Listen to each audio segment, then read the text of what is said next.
Hi, Bill here. So, my wife was telling me that her remote for her car was no longer working right. So, I had to dig in and figure out what was going on with it. And there were several things wrong. So, I thought I'd go through and show you what you could do to kind of bring one of these things back to life. So, first thing was the battery was dead. That's easy enough. You pop it open to change the battery. But in addition to that, we had some other things going on. So, first thing was this. This battery clip had broken away from the solder joint here at this connection. It wasn't real obvious at first, but it was broken away. So that was easy enough to fix.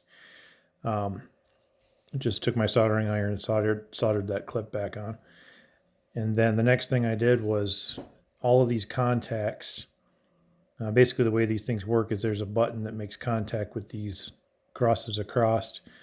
Um, and those needed to be cleaned up. So what I do to clean that kind of stuff up is I'll take a electronic cleaner, and this stuff is pretty nasty fumes, but it'll take the oxidation right off of these electrical contacts, and I'll spray that in any kind of contact that needs to be cleaned up. So I sprayed those, kind of worked them with a Q-tip a little bit, let it evaporate, and that cleaned those contacts off. Then when I put it back together, I still had kind of intermittent functionality.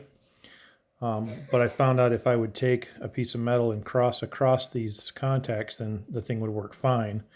So that led me to basically these little buttons in here that press on your on the contacts.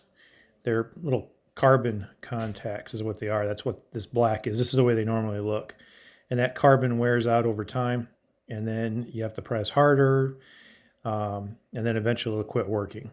So up here, this was the solution for the two buttons that were worn out, was basically a conductive paint.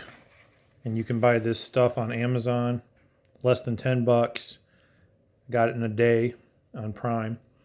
And there's a couple little tools in there and just this little vial of a conductive paint. So per the instructions, I put a real thin coating of the conductive paint on the pads that were not working well after I cleaned them. First thing I did was clean them with rubbing alcohol to get the grease, any grease off. Then a thin coat of the conductive paint. And then for durability, it recommends that you cure it for 5 to 10 minutes at 125 degrees Fahrenheit. I had my thermal gun out and actually my hair dryer on high, about 6 inches away for 7 minutes. Got those right at about 125 degrees Fahrenheit. And then as soon as I popped it all back together, everything worked. I would say probably actually better than new, because I think that conductive paint is probably just a touch more conductive than the original carbon was.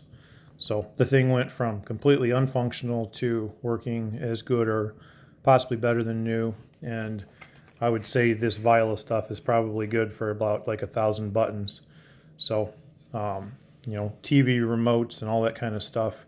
If you've taken them apart and cleaned them out, can't figure out why they don't work, a lot of times it's the fact that that carbon's worn off so much that you no longer make contact. And there's your quick solution to it. Thanks.